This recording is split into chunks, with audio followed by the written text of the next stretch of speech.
मंडळी, आपल्याला अनेक सवयी असतात, काही चांगल्या असतात, काही वाईट असतात. पण काही सवयी आपल्या मेंदूची अक्षरशः वाट लावत असतात असं आपण म्हटलं तर ऐकायला थोडं विचित्र वाटतं ना, पण त्या कामच तसं करतात. अशा 11 गोष्टी आहेत ज्या तुम्ही टाळणं गरजेचं आहे. कोणत्या पाहणार आहोत या व्हिडिओत ना. झोपल्यानंतर मेंदूला विश्रांती मिळते. याशिवाय झोपेच्या वेळेला मेंदू नवीन पेशी तयार करतो. मात्र जर तुम्ही 7 तासांपेक्षा कमी झोपला तर नवीन पेशी तयार होत नाहीत. सोबतच झोपेच्या कमतरतेमुळे डिमेन्शिया, अल्झायमर अशा आजारांचा धोकाही वाढतो.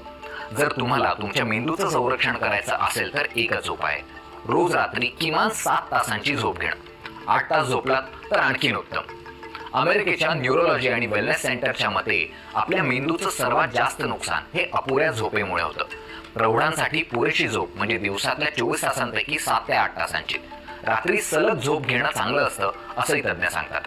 रात्रभर न जेवल्यानंतर दिवसभर काम करण्याची ऊर्जा नाश्त्यातनं मिळते.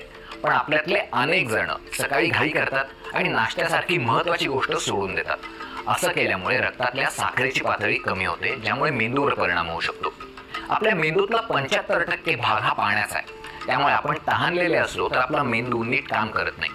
तज्ज्ञांच्या मते मेंदू निरोगी ठेवण्यासाठी प्रौढ व्यक्तीने दिवसातना किमान 2 लिटर पाणी प्यायला पाहिजे. खूप काळ तणावामुळे मेंदूच्या पेशी मरतात आणि मेंदूचा पुढचा भाग हा आकुंचन पावतो. त्याचा आपला स्मरणशक्तीवर आणि विचारशक्तीवर परिणाम होतो.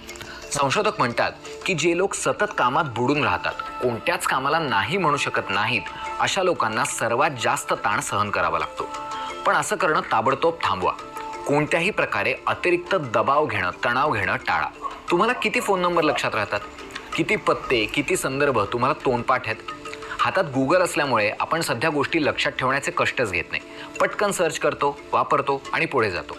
यामुळे आपली स्मरणशक्ती आणि विचारशक्ती दिवसागणिक कमकुवत होते.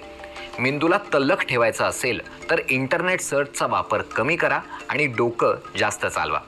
मोठमोठ्या आवाजात गाणी ऐकणं किंवा मोठ्या गोंगाटात जास्त वेळ राहिल्यामुळे ऐकण्याची क्षमता कमी होते. श्रवणशक्ती कमी झाली तर त्याचा थेट परिणाम आपल्या मेंदूवर होतो. परिणामी अभ्यास करणं आणि लक्ष केंद्रित करणं कठीण होतं.